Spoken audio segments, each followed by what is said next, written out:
Fernandes Melo, aqui presente também, e da Defensoria Pública, doutor Antônio Benevides Filho.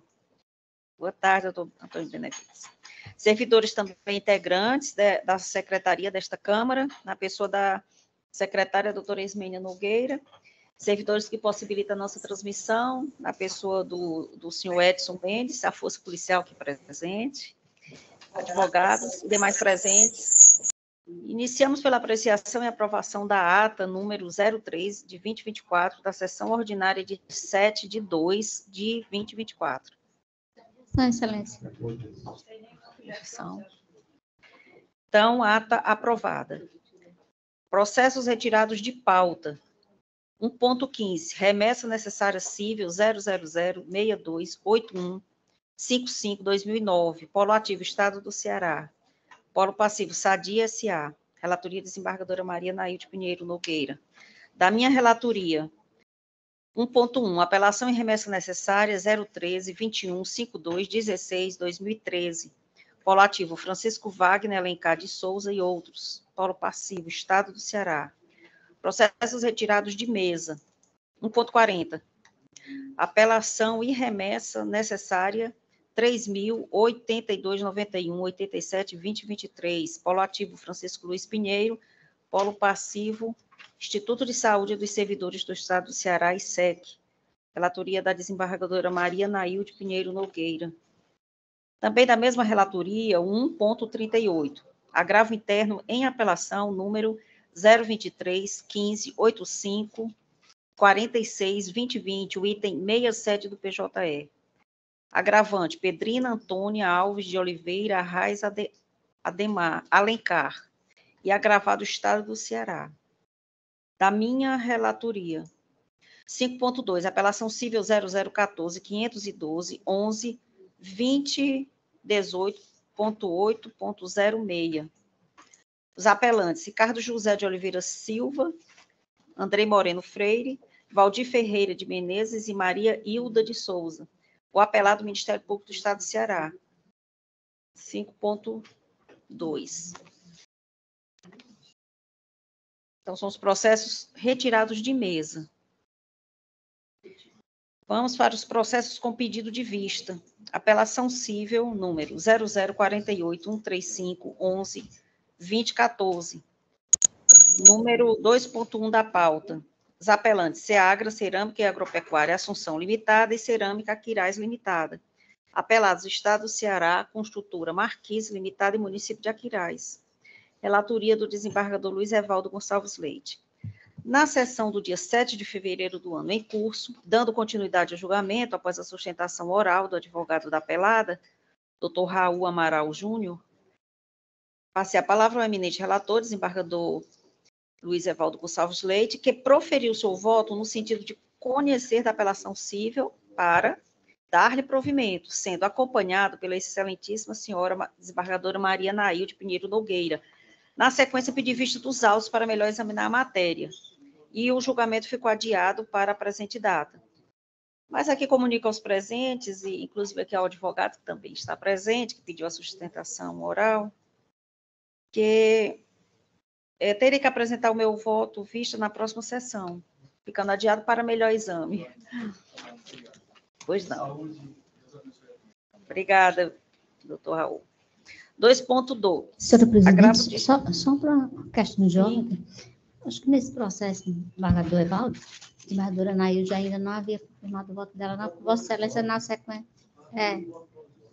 Mas nós não faz constar na ata, porque não... Eu também não tenho referência na minha memória da desembargadora ter votado. Não chegou a proferir o seu voto, né? Não. Exatamente. Pronto. Então, vamos reconsiderar, né? Vamos retificar aqui a ata. Obrigado. Houve o pronunciamento do voto, né, do desembargador Evaldo, e em seguida pedi o voto vista, e agora em seguida estou pedindo a compreensão dos colegas do advogado para apresentar na próxima sessão. Então, ficou bem... Obrigada aí, desembargadora Iraneide. Sempre atenta, né, essas incoerências.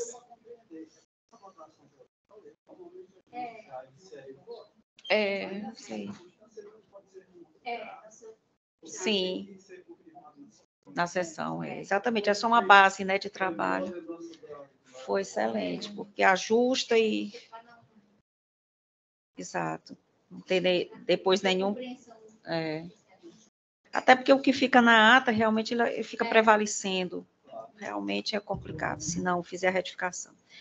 Vamos aqui para o próximo item, não é? Ainda em relação aos votos vista. Nós temos o 2.2, agravo de instrumento 3.681.71.2023, o item 85 do PJE.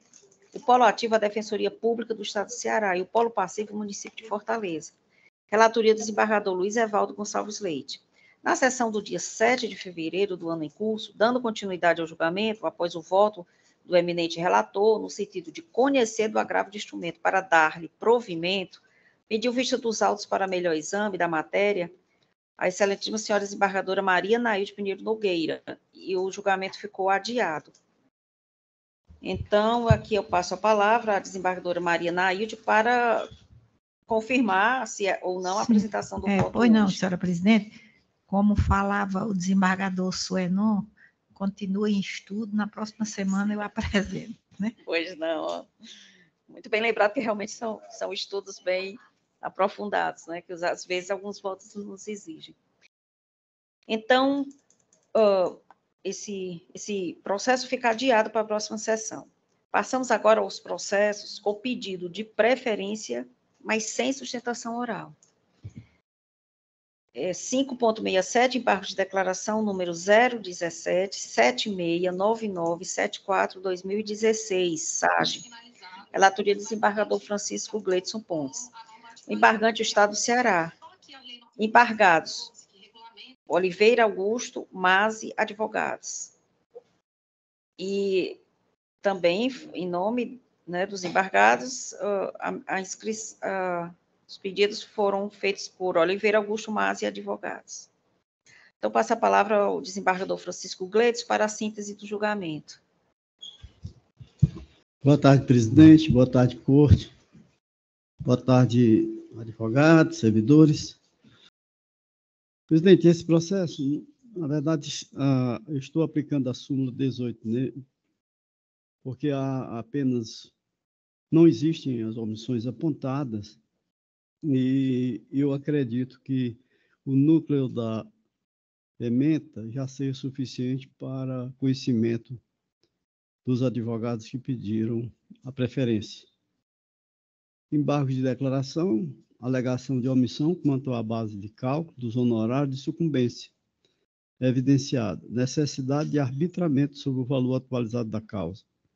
Artigo 85, parágrafo 2º, 3º e 4º do CPC de 2015, precedentes do STJ e deste TJCE. Acórdão retificado em parte, somente quanto ao parâmetro dos honorários advocatícios e resignação do ente estatal, inexistência do vício de omissão, tentativa de rediscussão do mérito, impossibilidade, incidência da súmula 18 do TJCE, recurso conhecido e desprovido, acórdão mantido.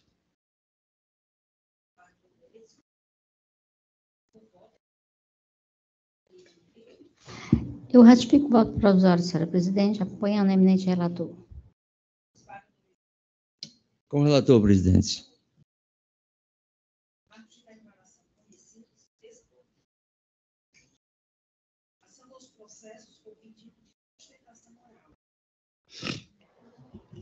A 1.3, apelação civil 027 79 18 22 2021, item 87 do PJE, da minha relatoria. Apelante JLP Eventos Esportivos Limitada, advogado doutor Moisés Silva Pereiro. Apelado, Estado do Ceará, Secretaria Executiva de Vigilância e Regulação em Saúde do Governo do Estado do Ceará. Doutor Moisés, o senhor se encontra aqui na sala virtual? Boa tarde, excelência, estou sim. Informo ao senhor que o voto atende os interesses da apelante, da empresa apelante, representada por Vossa Excelência. O senhor dispensa a sustentação oral? Excelência, se não tiver divergência, dispenso e, se possível, apenas o registro da presença. Certo. A garantia de que não haverá divergência desse voto só poderá ser feita após, né, naturalmente, a votação, a explanação e votação, porque os votos provisórios, eles não autorizam, né, que nós possamos considerar. Mas, diante disso, se o senhor quiser fazer a sua sustentação, fique à vontade. É bem breve. Pois não.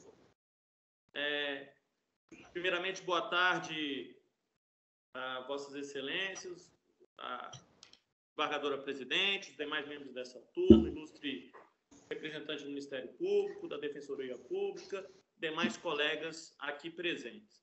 É muito rápido, por isso que irei falar o ponto principal e nodal quando despachei com a desembargadora presidente, quando estava aí no Ceará, hoje estou aqui em Brasília, diz respeito à violação do princípio da legalidade, porque foi aplicada uma multa em 21 de janeiro de 2021 pela não utilização de máscaras em um suposto evento que estava acontecendo em um local particular.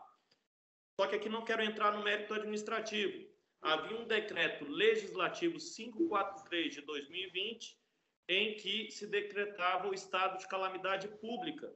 E a lei 17234 de 2020, que respaldou a aplicação ilegal da multa, vinculava a exigência do uso de máscara enquanto perdurar o período do estado de calamidade. Esse que vigorou até dezembro de 2020 e a multa foi aplicada em 21 de janeiro de 2021. Ou seja, a condição legal para o uso da máscara não existia à época, não tinha o estado de calamidade. E, por isso, a ilegalidade da multa.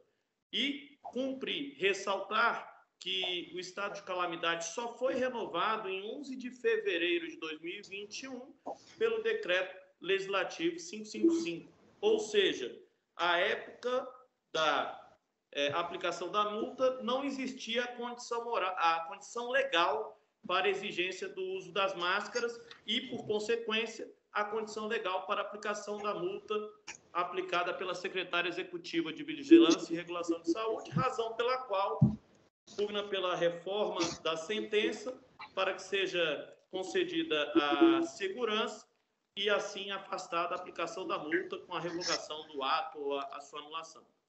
Muito obrigado. Obrigada, doutor Moisés. Então, passo aqui a ementa do julgamento. Constitucional e administrativo, apelação cível, mandado de segurança. Procedimento administrativo, aplicação de multa, pretensão autoral de anulação de decisão administrativa. Alegação de cesseamento de defesa e ilegalidade do procedimento. Sentença de denegação da segurança. Procedimento administrativo irregular. Ocorrência de ilegalidades. Lei número 17.234, 2020. Expressa condicionante para sua aplicação. Negativa da existência dessa condicionante pela defesa. Não reconhecimento dessa imposição legal pelo impetrante. Ilegalidade da lavratura do auto infracional à margem da exigência legal. Alegação de bis in idem na lavratura do auto de infração posterior. Procedência, lavratura de autos de infração distintos com base no mesmo fato gerador. Apelação conhecida e provida. Segurança concedida. Passo a palavra, então, à desembargadora Maria Nailde Pinheiro Nogueira sobre esse voto. Pois não, senhora presidente, ratifico a votação provisória, acompanhando o entendimento de Vossa Excelência. Desembargador Gleidson, como ratifico também, presidente, um voto provisório acompanhando Vossa Excelência. Então, proclamo o resultado. Apelação civil conhecida e provida. Obrigada aí pela presença, doutor Moacir. Obrigado, Excelência. Boa tarde. Boa tarde.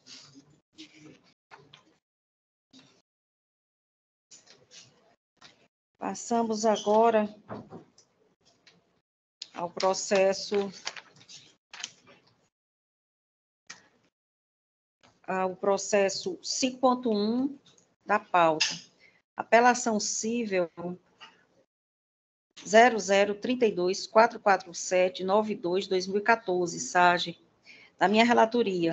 Apelante, Ministério Público do Estado do Ceará. Apelados: Antônio Marcos Januário de Souza, Celso Oliveira Rodrigues, Dárcio Luiz de Souza, Francisco Herbert Pereira Bezerra, Henrique Antônio Brito Leite, José Pedro da Silva, Luciano Saraiva Faustino, Nájila Maria Rolim Gonçalves, Pedro Eugênio Maia Moreira. E mais ainda, Francisco Rivaildo Teles Braga, Francisco Laércio Teles Braga, Rafael Aureliano Gonçalves Branco e Ronaldo Sampaio Gomes de Matos. Pediu aqui a sustentação oral o doutor Paulo Giorgio Crezado Gurgel. Dispensa a leitura do relatório, doutor Paulo, desculpe.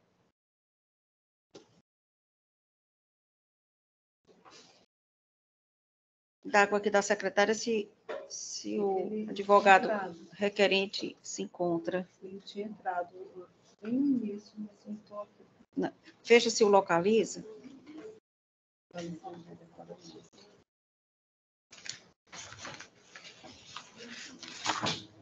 Vamos aguardar aqui uns momentos, porque também estou conferindo aqui outro processo.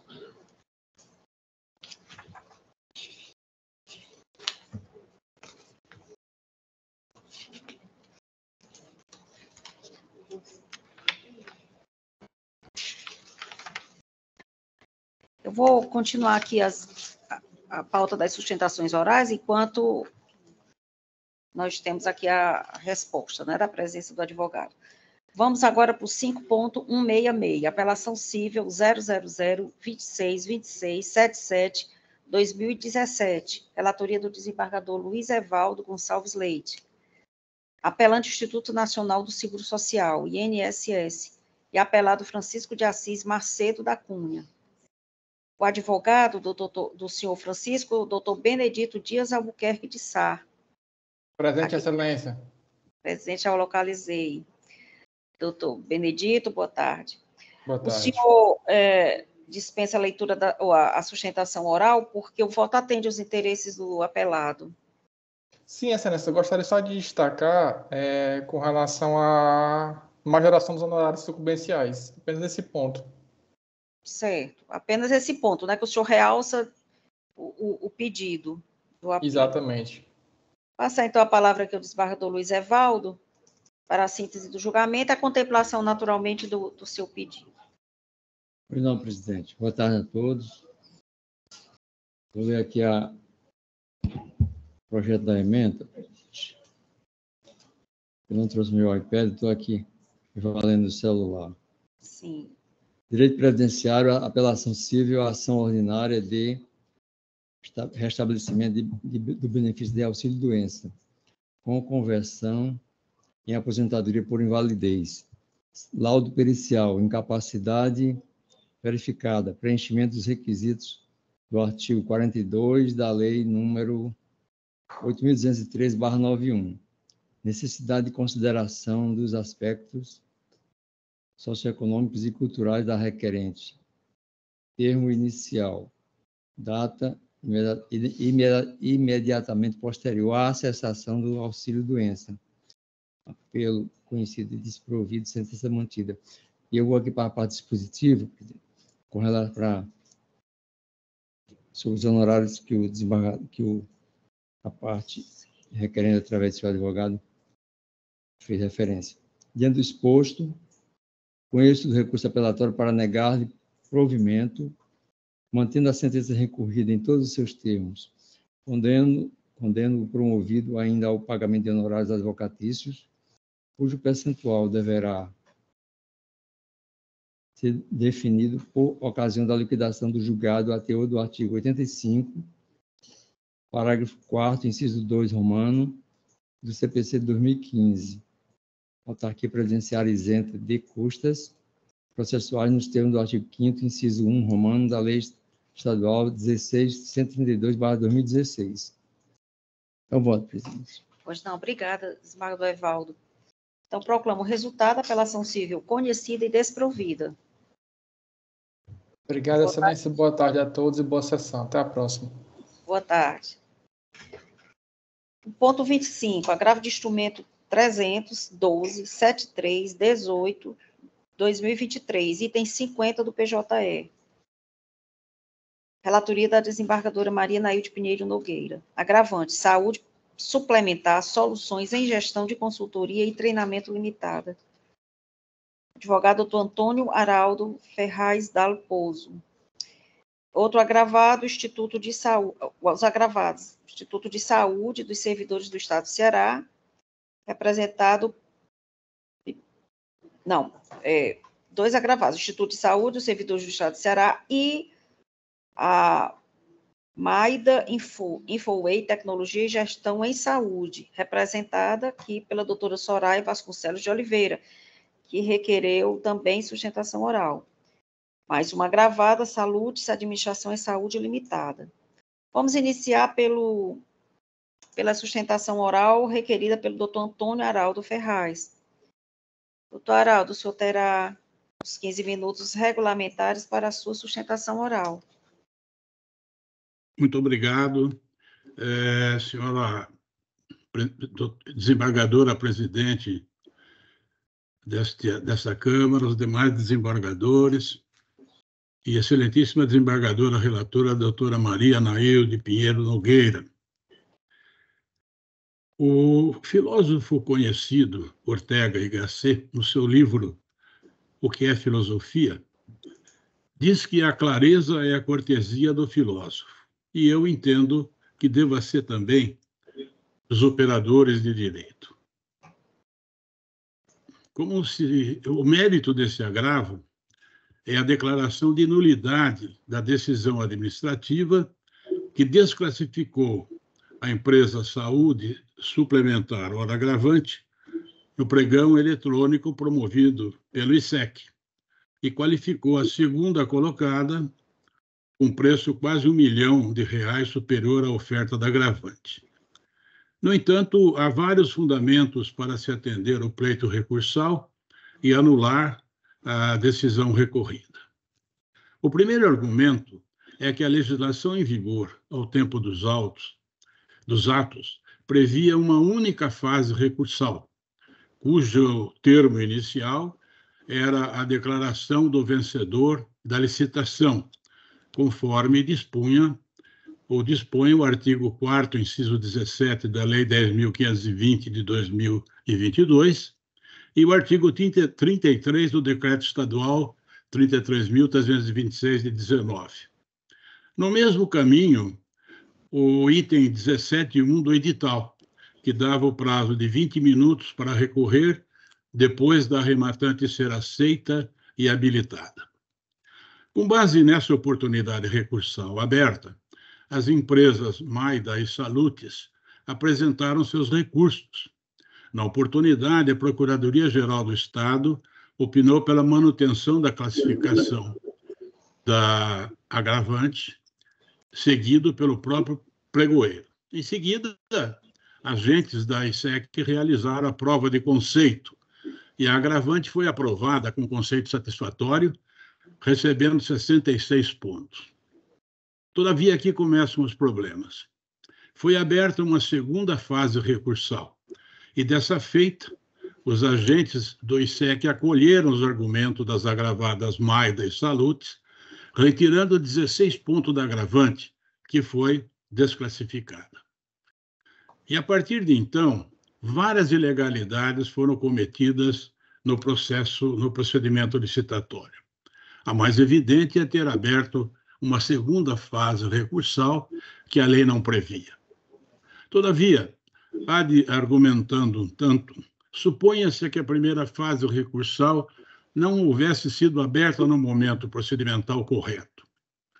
Se esse argumento for aceito, então é preciso também reconhecer a má-fé das agravadas, super experientes em licitações, que deveriam acusar o erro procedimental e não tentar se aproveitar da oportunidade descabida.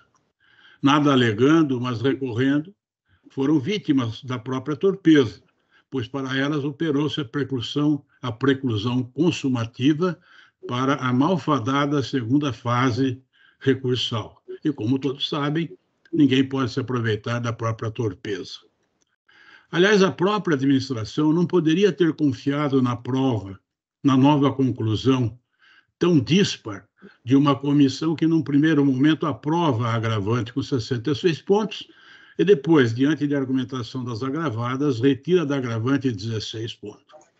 Houve má-fé ou inaptidão para as funções.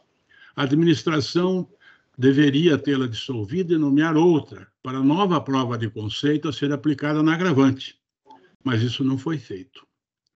Outro caminho que a administração devia ter percorrido seria o de respeitar o princípio geral, que, no meu modo de entender, se aplica ex officio, o qual veda venire contra factum proprium, e o princípio da confiança legítima. Não pode a administração decidir num sentido e depois voltar-se contra si mesma abruptamente para inverter a decisão.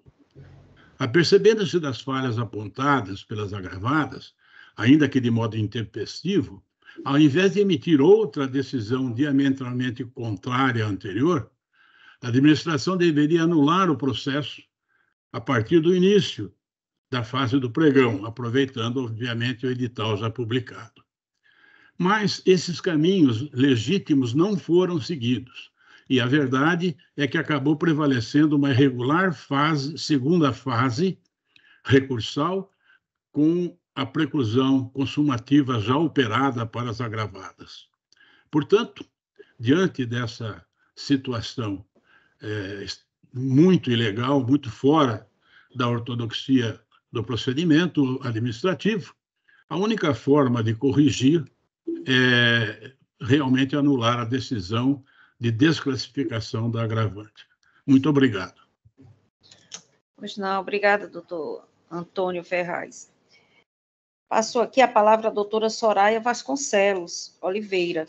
Mas antes, doutora Soraya, apenas para o seu conhecimento, que o voto atende os interesses da parte agravada. Vossa Excelência dispensa a sustentação oral ou gostaria de fazê-la? Não estamos lhe ouvindo.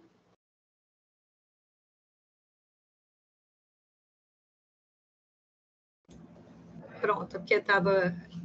O voto foi de total indeferimento do agravo, Excelência? Vamos fazer assim, como houve, né, a manifestação de um lado, então vamos proceder. A senhora pode ter algum ponto, né, a aclarar. Sim, acho que é importante. Pronto. Então, eu lhe repasso aqui os 15 minutos a partir de agora, certo? 14h32. Eu vou tentar até me fazer de forma breve, mas não tenho como iniciar não cumprimentando, né, a excelentíssima desembargadora presidente, a excelentíssima desembargadora relatora, aos demais desembargadores, ao doutor representante do Ministério Público, aos colegas advogados e a todos os presentes, aos servidores, de uma maneira especial à secretária Ismênia, que tanto nos apura, né, e nos ajuda nesses momentos de sustentação e de julgamento.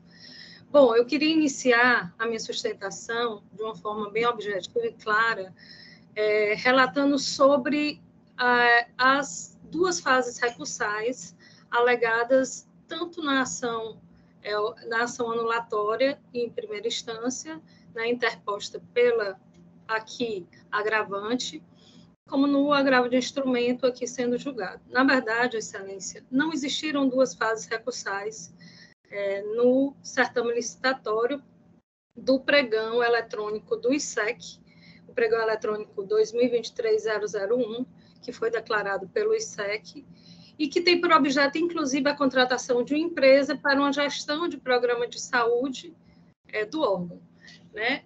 E o que aconteceu? O próprio ISEC, em suas contrarrazões, nos autos desse agravo, ele explica que o que houve foi um equívoco do pregoeiro, que logo que constatado esse equívoco, ele chamou o feito à ordem no seu poder de autotutela e ele sanou esse vício imediatamente, não restando prejudicado nenhum dos licitantes que participaram da licitação em pauta. Ou seja, não houve duas fases recursais, né? O que houve também é que foi aberto uma única fase recursal após a apresentação da POC, da prova de conceito, que eu gostaria até de esclarecer um pouco para os doutos desembargadores e representantes, que é a apresentação, como o objeto é um sistema de TI, é um sistema de gestão, é obrigatório que se realize a prova de conceito para comprovar que esse sistema de gestão ele atende, na prática, ao exigido no edital. Então, foi realizado essa prova de conceito pela empresa agravante e não foi aceito. Ela não foi considerada classificada.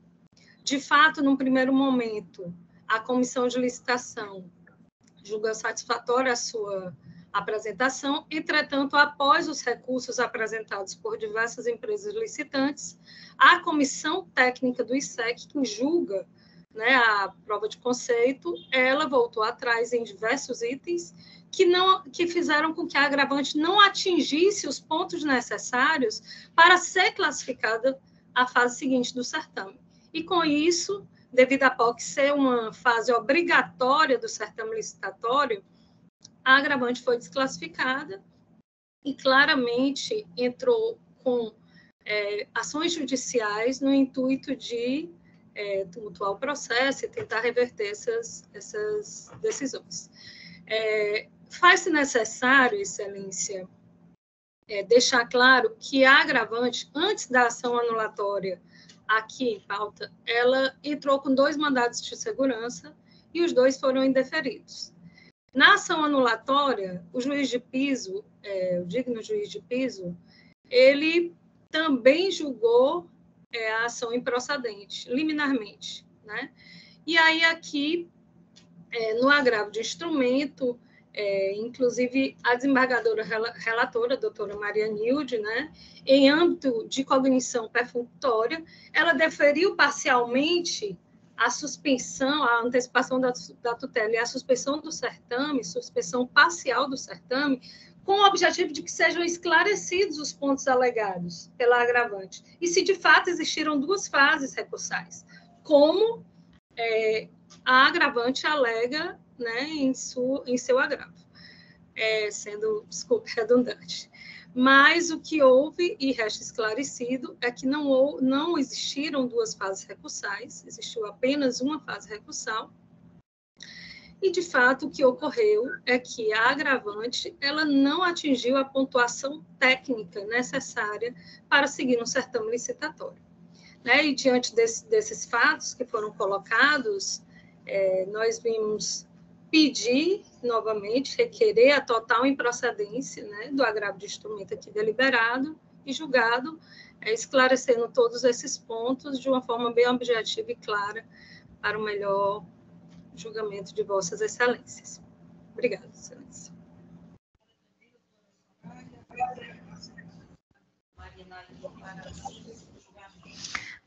Obrigada, senhora presidente, eminentes pares, nobres advogados que tiveram a oportunidade da manifestação na tribuna, e aqui passo a leitura da síntese do julgamento. A matéria discutida no presente recurso circunscreve-se à regularidade ou não das fases recursais, antes e depois da prova de conceito, em sede de licitação na modalidade pregão. O presente recurso ataca a decisão de primeiro grau que indeferiu o pedido de tutela provisória de urgência. Os requisitos para a concessão da tutela de urgência estão previstos no caput do artigo 300 do Código de Processo Civil. Analisando a decisão recorrida em cotejo aos esclarecimentos prestados pelos recorridos, em cognição ainda sumária sobre o objeto da lide, verifica-se que a insurgência recursal não merece prosperar, eis que não se observa a probabilidade do direito postulado. O imbróglio decorre da abertura de 2 fases recursais em pregão, que somente admite uma fase recursal. No caso vertente, o Instituto de Saúde dos Servidores do Estado do Ceará conheceu a abertura indevida na primeira fase recursal, antes da prova de conceito, afirmando que se deu de forma automática no sistema eletrônico e não resultou em prejuízo aos licitantes. Partindo dessa premissa e considerando a possibilidade do exercício da autotutela pelo poder público, à luz das súmulas de número 346 e 473 do Supremo Tribunal Federal, ante a mácula da primeira fase recursal, não há que se falar em preclusão quanto ao direito de recorrer. A agravante, ao ser convocada para a prova de conceito, não foi na condição de vencedora da licitação, mas apenas como a empresa classificada provisoriamente em primeiro lugar. Até porque, segundo a jurisprudência do Tribunal de Contas da União, a prova de conceito ocorre, via de regra, na fase de julgamento, e no procedimento de pregão acontece antes da fase de habilitação.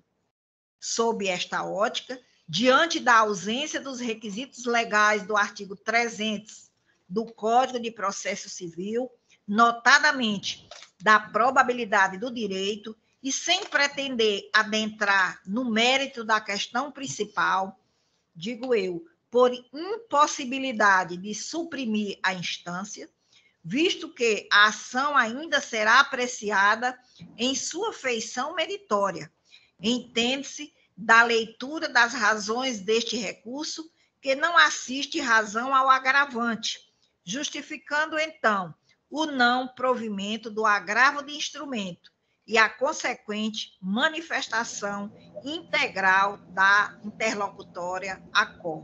Portanto, senhora presidente, agravo de instrumento conhecido e não provido, agravo interno prejudicado. É assim que me manifesto. Então, passa da palavra ao desembargador Gleides, como vota. Acompanho a eminente relatora, ratificando o voto provisório. Desembargadora Maíra Neide. Igualmente, senhora presidente, ratifico o voto provisório com a relatoria. Então, aqui eu gostaria de proclamar o resultado. Então, é agravo interno conhecido. Não, agravo de instrumento. Agravo de instrumento. Conhecido e não provido. Conhecido e não provido. Agravo interno prejudicado. Obrigada. Obrigada aos doutores das sustentações Obrigada. orais. Boa tarde. O restante de sessão aí para todos. Obrigada. Obrigada. Boa tarde. Passando agora a 1.67 da pauta. Agravo de instrumento número 3.349.07/2023, o item 5 do PJE.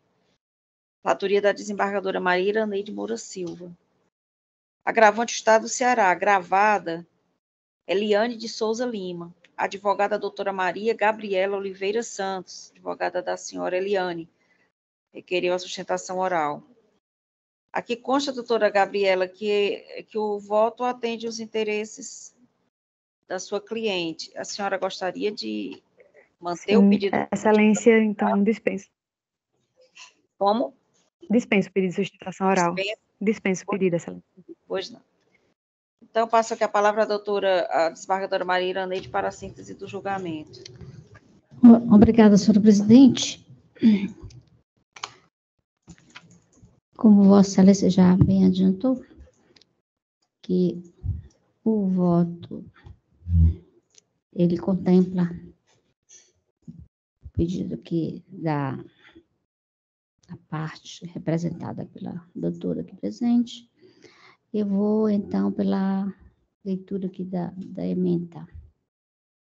Por esta via, almeja o ente municipal recorrente a reforma da decisão interlocutória que deferiu o pedido de tutela de urgência, determinando ao Estado do Ceará e ao município de Juazeiro do Norte que em conjunto, a aquisição de um notebook para a parte autora no prazo de 20 dias e que o município de Juazeiro adapte um ônibus escolar para a ida e vinda da autora à universidade. Ou, diante dessa impossibilidade, que o Estado do Ceará e o município de Juazeiro forneçam transporte automotivo legalmente contratado ou ainda que alugam ou assumam os gastos com os veículos. A demanda versa, de um lado, sobre o direito da pessoa portadora de deficiência, amparada na Constituição Federal, artigos 7º, incisos 31, e artigo 23, inciso 2, artigo 24, inciso 14, 37, inciso 8º, e ainda os artigos 227, parágrafo 1º, inciso 2 e parágrafo 2º do artigo 244. E, de outra banda, sobre o direito fundamental à educação previsto na Lei de Diretrizes e Bases da Educação Nacional, Lei 9.394/96, bem como o artigo 208 da Constituição Federal. Resta caracterizado, neste caso, o dever constitucional do Estado de assegurar ensino igualitário, além de proporcionar condições para o acesso e permanência do aluno na escola, mormente os portadores de necessidades especiais. Tal conduta não ofende o princípio da separação dos poderes, porquanto diz respeito a direito de todos e dever do Estado criar políticas públicas necessárias à caracterização dos direitos, à concretização, dos direitos à educação. Motivo pelo qual se torna legítima e justificável a intervenção judicial. Portanto, senhora presidente, agravo conhecido e desprovido. É como voto. Desembargador Luiz Evaldo, como vota? Eu ratifico o meu voto provisório, presidente, acompanhando a douta relatora. Obrigada. Também ratifico, acompanhando a douta relatora, e proclamo o resultado. Agravo de instrumento conhecido e desprovido. Obrigada, doutora Maria Gabriela, pela participação. Obrigada, excelências. Boa tarde. Boa tarde. Passamos agora para o item 1.32, agravo de instrumento 3.356.96/2023, item 36 do PJE. Relatoria da desembargadora Maria Nailde Pinheiro Nogueira. Agravante, Michele Alves de Sá, representada pelo doutor Rafael Furtado Brito da Ponte, e agravado município de Bela Cruz. Doutor Rafael Brito, o senhor dispensa a leitura do relatório? Pois não, excelência, dispenso. Então, vossa excelência terá os 15 minutos regulamentares para sua sustentação oral. Tudo bem, excelência. Muito obrigado, senhores desembargadores, senhora relatora, desembargadora Maria Nailde, demais colegas advogados, serventuários da Criação de Justiça aqui presentes. Sendo bem direto ao ponto, o agravo de instrumento é contra uma decisão, em desfavor de uma decisão do juízo da Vara Única da Comarca de Bela Cruz, que indeferiu o nosso pedido, cujo processo, no processo principal, trata de um pedido de uma servidora pública municipal que é genitora de uma criança portadora de transtorno do espectro autista, que recentemente foi diagnosticada com autismo e necessita da presença materna em seus cuidados. Em breves linhas, embora tenha ingressado no serviço público, né, para exercer esse cargo de professora, de fato, a função exercida por ela é completamente diferente. Ela possui atribuições exercidas diretamente por meio de sistemas acessados de forma remota, por meio de computadores. Então, é totalmente prescindível, dispensável a sua presença em sala de aula, conforme se observa os documentos já acostados junto com o recurso. Né? As funções dela, basicamente, em breves linhas, são acompanhamentos pedagógicos, elaboração de planos de aula, alimentação de planilhas, e são atividades que elas podem ser exercidas, basicamente, de forma telepresencial remota. Atualmente, traçando aqui, tentando traçar de uma forma objetiva, um breve histórico, ela ficou afastada na época, desde mais ou menos quando surgiu a possibilidade de que o filho tivesse diagnóstico de autismo, ficou afastada para um tratamento, né, por meio de uma licença não remunerada, para acompanhamento do tratamento do filho. Após o retorno das atividades, ela passou a exercer, retorno para as atividades, ela foi realocada nessas atribuições que exerceram sempre de forma telepresencial, poderiam ser de forma telepresencial. Posteriormente teve um novo filho, um segundo filho, ficou afastada pelo período de licença maternidade, e ao retornar, ela foi impedida de continuar com essas atribuições. Nós juntamos nos autos que, com o diagnóstico do filho, se observou a necessidade de um acompanhamento bem mais próximo da mãe. Atualmente, ela é servidora pública do município de Bela Cruz, o pai da criança é servidor da Cefaz do Maranhão, e atualmente todos residem em Teresina do Piauí. E lá foi a localidade onde eles encontraram que teria um maior suporte médico, psicológico, fisioterápico, ou seja, multidisciplinar para o acompanhamento e desenvolvimento dessa criança. Em razão da necessidade de estar perto do filho e para fazer esse acompanhamento, como estava em Teresina, ela começou a sofrer faltas, evidentemente, né? Embora estivesse justificando para o município a necessidade desse acompanhamento do filho, encaminhando documentos médicos, laudos médicos que comprovavam o comparecimento nas sessões, que tinham sessões multidisciplinares durante a semana inteira. De fato, acabou que houve a instalação de um PAD, e atualmente ela responde um PAD, podendo a qualquer momento ser demitida.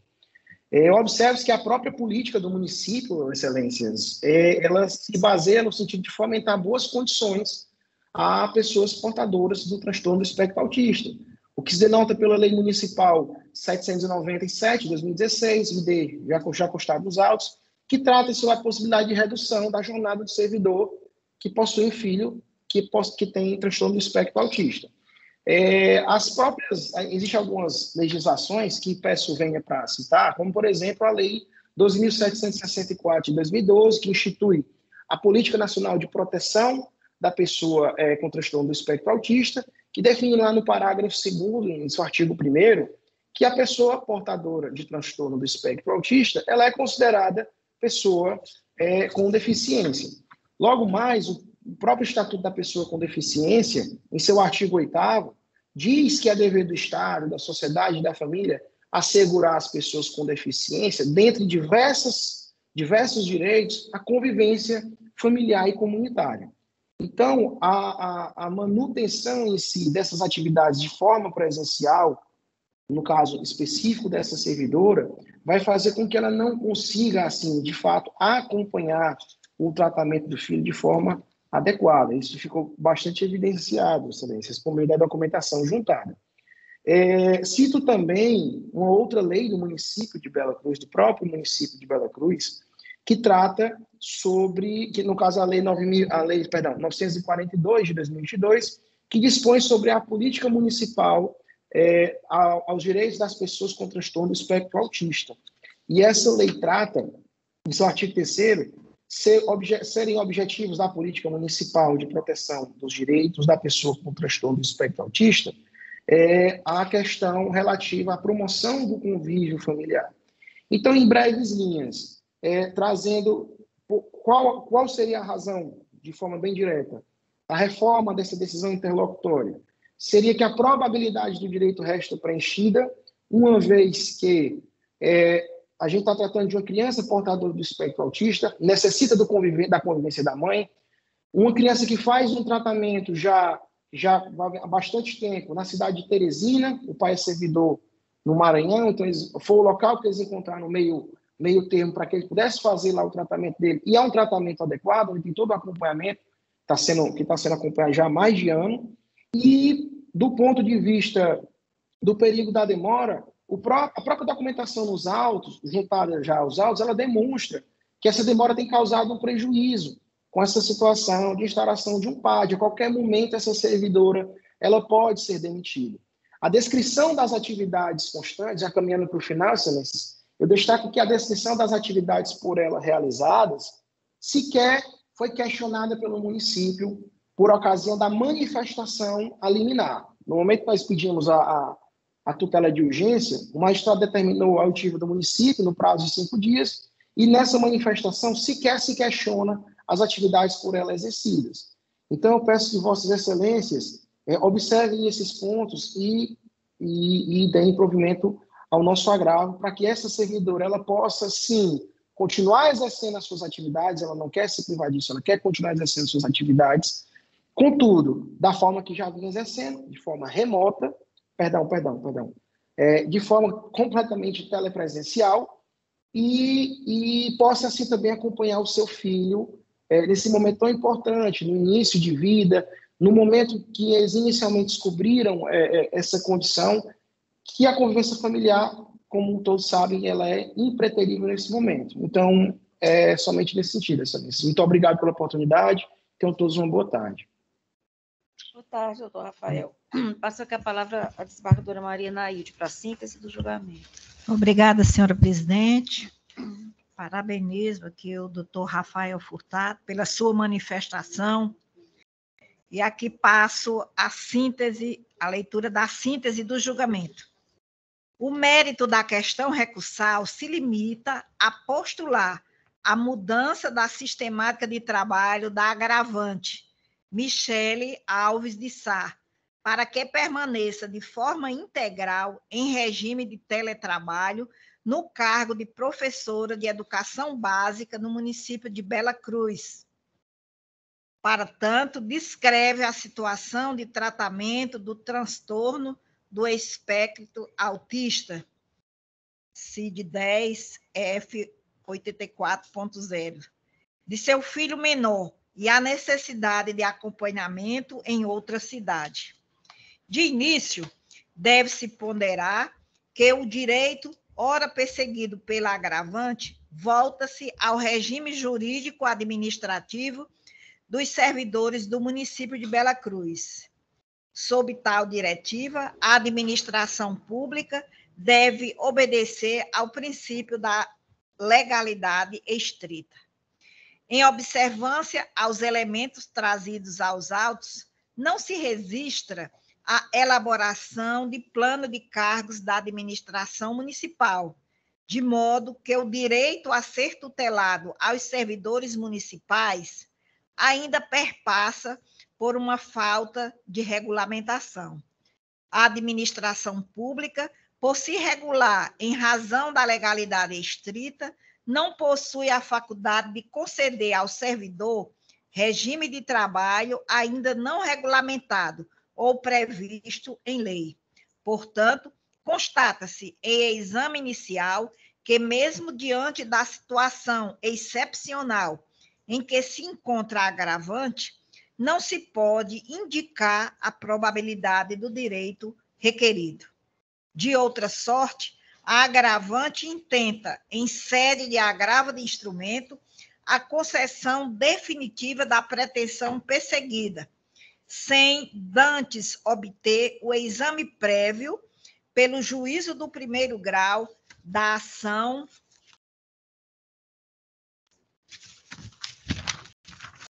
de obrigação de fazer, de número 300.0027.31/2023, em clara supressão de instância, acarretando, portanto, ofensa ao duplo grau de jurisdição e ao devido processo legal.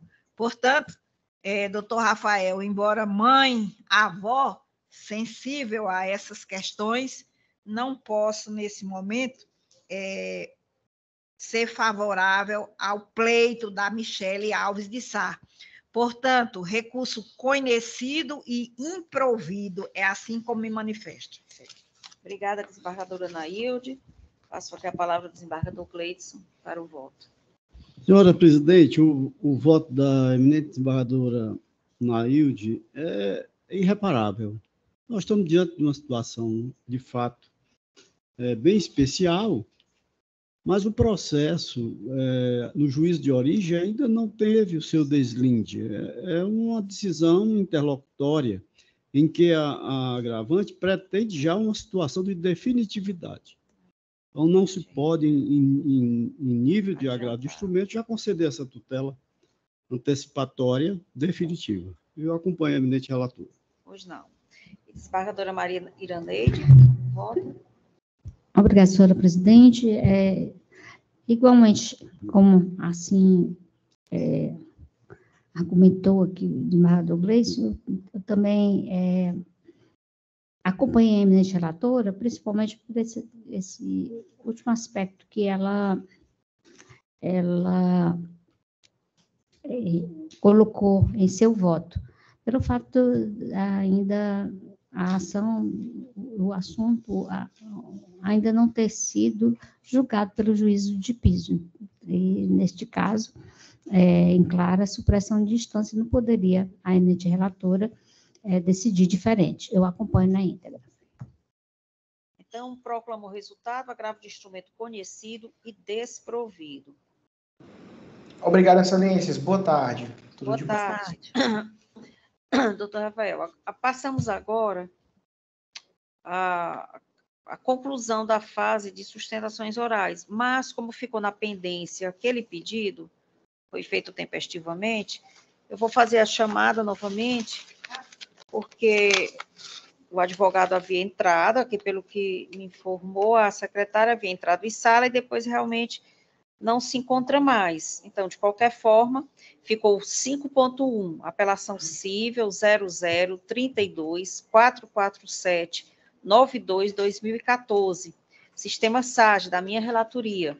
Apelante, Ministério Público do Estado do Ceará. Apelados: Antônio Marcos Januário de Souza, Celso Oliveira Rodrigues, Dárcio Luiz de Souza, Francisco Herbert Pereira Bezerra, Henrique Antônio Brito Leite, José Pedro da Silva, Luciano Saraiva Faustino, Nájila Maria Rolim Gonçalves, Pedro Eugênio Maia Moreira, Francisco Rivaildon Teles Braga, Francisco Laércio Teles Braga, Rafael Aureliano Gonçalves Branco e Ronaldo Sampaio Gomes de Matos. Quem pediu a sustentação, em nome dos apelados, foi o doutor Paulo Diódio Guesado Gurgel. Eu faço novamente a chamada. O senhor se encontra na sala? Foi possível o seu reingresso, doutor Paulo? Peço aqui a secretária só que confirme se há alguma anotação ou alguma observação do doutor Paulo. Não, nenhum, não é? Nem há nada. Então, configurado tudo isso, e esse pedido e não foi feito, eu encerro, então, a fase da chamada. E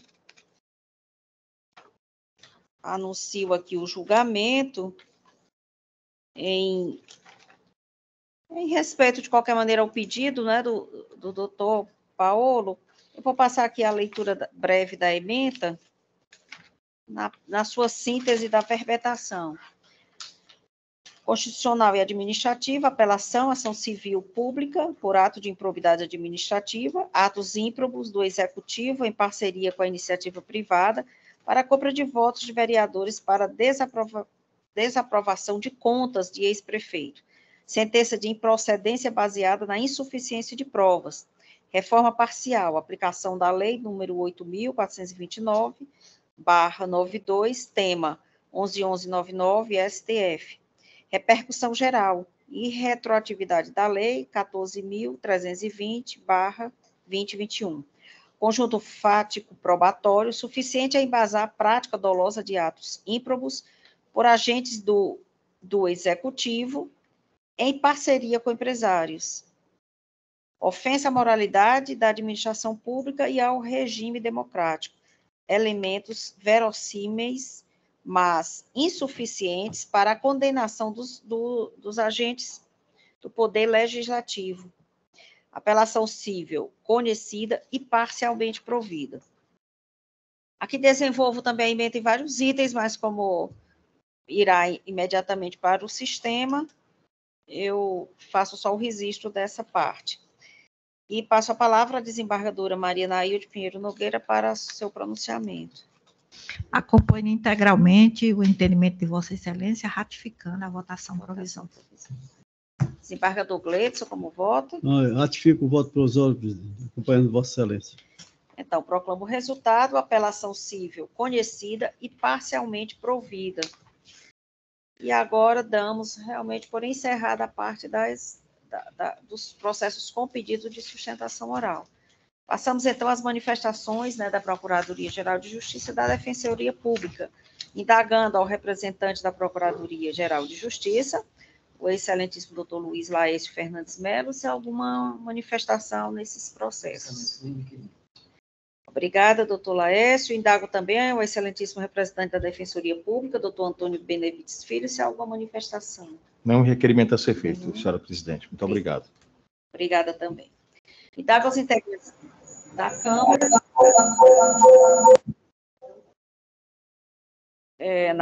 Nessa fase de ratificação dos votos provisórios, relativos aos processos, né? Pauta, extra-pauta, hoje nós temos, e sistema SAGE PJE. Inclusive, declaração de voto contrário ou pedido de vista, se houver. Palavra à desembargadora Maria Nailde. Pois não, senhora presidente, ratifico a minha votação nos dois sistemas, SAGE PJE, seja na condição de relatora, seja na condição de vogal. Obrigada. Desembargador Gleidson. Também, presidente, ratifico todos os votos proferidos na condição de relator e vogal em ambos os sistemas. Desembargadora Maria Neide. Também, senhora presidente, ratifico todos os votos proferidos e constância dos sistemas PJE e SAGE. Desembargador Luiz Evaldo. Também confirmo os meus votos, presidente, na qualidade de relator, assim como proferido nos votos dos processos do desembargador Gleidson e desembargador Iraneide. Obrigada, desembargador Evaldo. Também ratifico os votos provisórios, né, já proferidos, na qualidade também de relator e vogal em ambos os sistemas. Concluída a nossa votação, indago a secretária da Câmara quantos processos foram julgados hoje. 168. 168 processos. Algum registro a fazer? Indago aqui aos pares.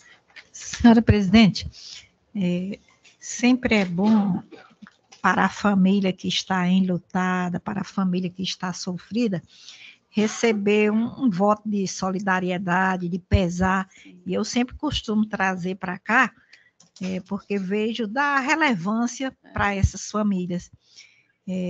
Faleceu recentemente, agora na época momina, a mãe do grande infectologista, médico infectologista, doutor Anastácio Queiroz, a dona Maria Gomes de Queiroz, com seus 93 anos, mas lúcida, e ela foi se fragilizando, e veio a falecer.